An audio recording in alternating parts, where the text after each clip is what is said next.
Welcome back to the homestead. Today's the day. We're getting our pigs, so come along with us on the journey to pick them up, and we can't wait to show you.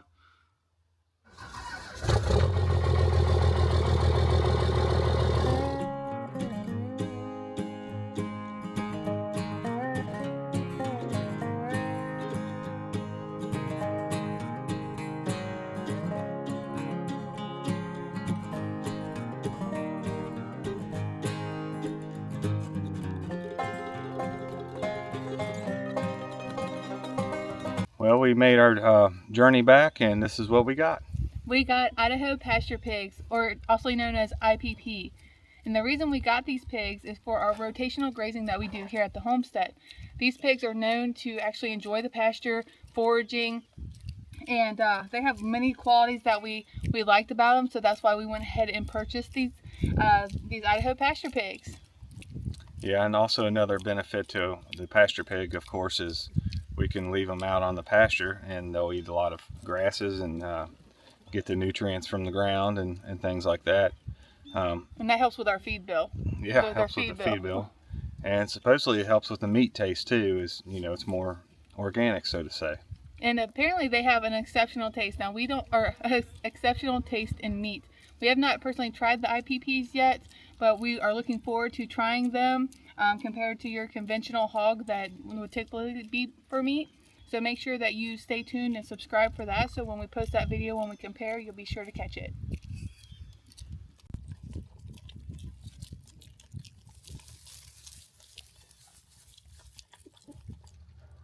Now, something to note about Idaho Pasture Pigs is that it takes them longer to actually get to weight to process.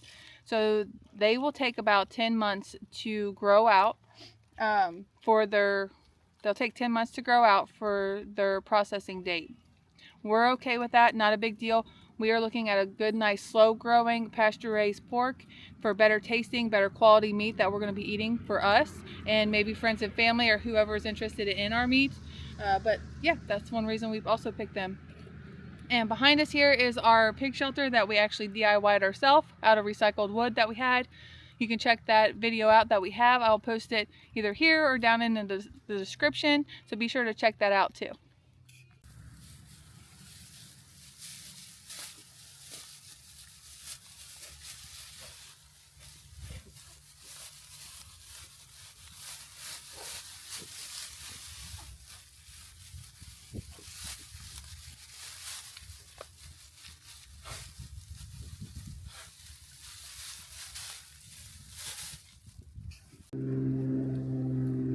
Another reason we got the IPPs is they are also a docile breed. So they're real friendly once they get to know you, which I really wanted with the kids at the farm and also for us being around them. So if we did eventually start to breed them and have boars, I want them to have a docile temperament versus more aggressive temperament. So that's another good reason why we have them here on our homestead. Okay, so we're using the Premier One pig netting here. I think the biggest key to this is to put it down as low as you can. It's adjustable rod. Down here it'll adjust the lowest shocking line. So you can push these down or up as needed. It's on right now. I can kind of maybe show you, but you can see that, how it moves. It just at lower level up and down. And it's probably pretty important with being so little that it's down as low as it can be. And of course you don't want it down here on the ground where it's just grounding out your solar charger. We are also using the IntelliShock 60, and that is another product that's made by Premier One or for Premier One. So it's just running 2 fences, and we got it facing towards the south, and it's getting the solar from that area. Let's just watch the pigs here a little bit and see what they're doing.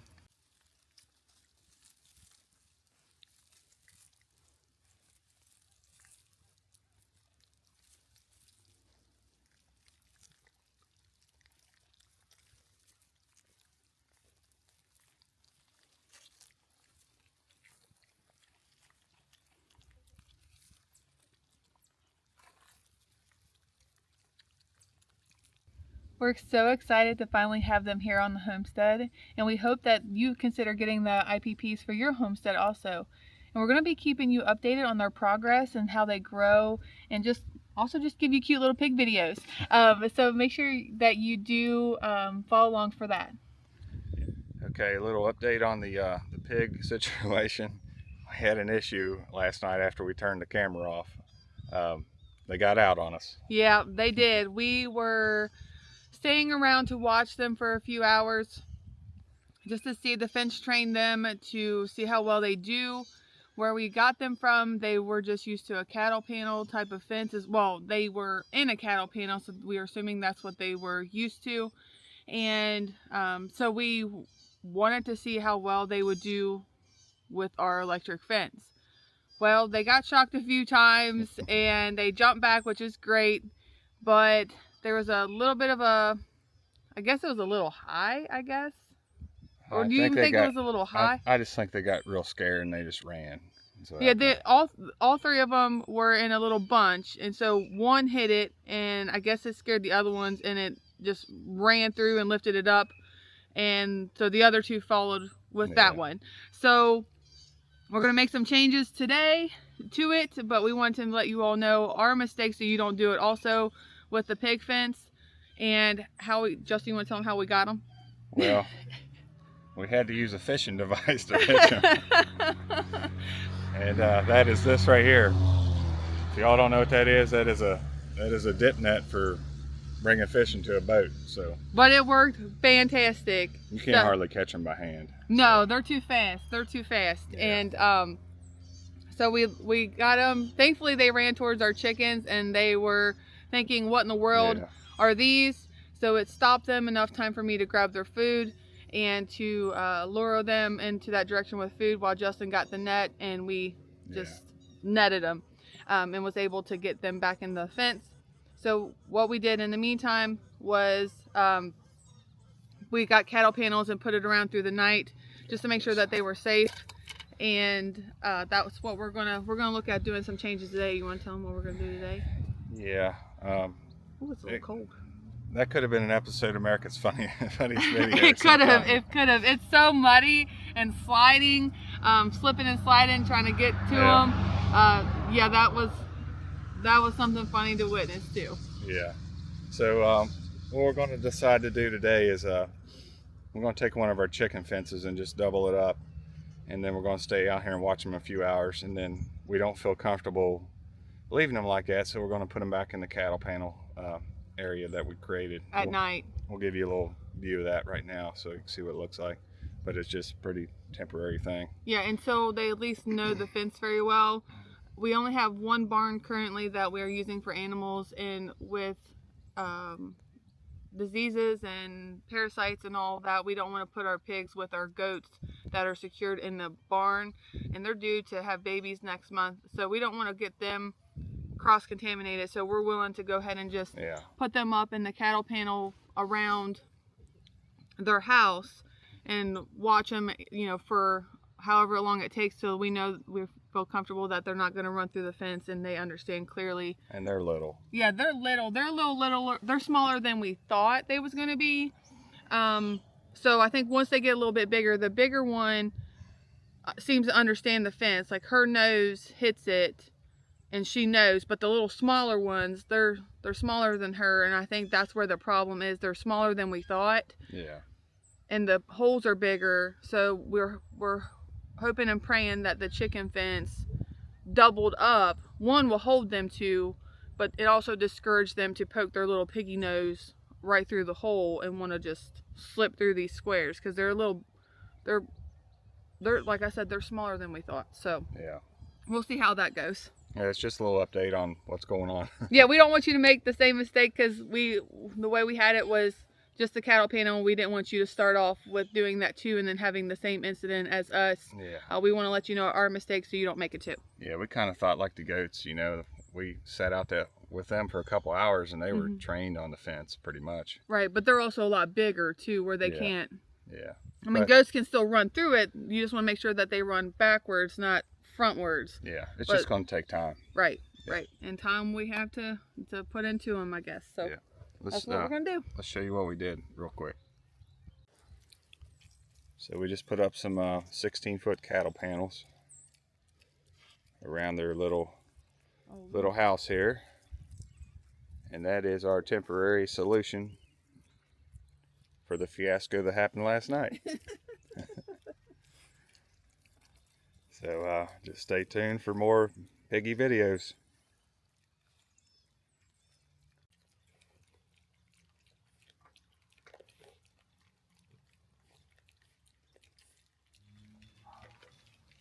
Good morning. I want to give you a pig update and show you how they're doing and what we ended up doing for them.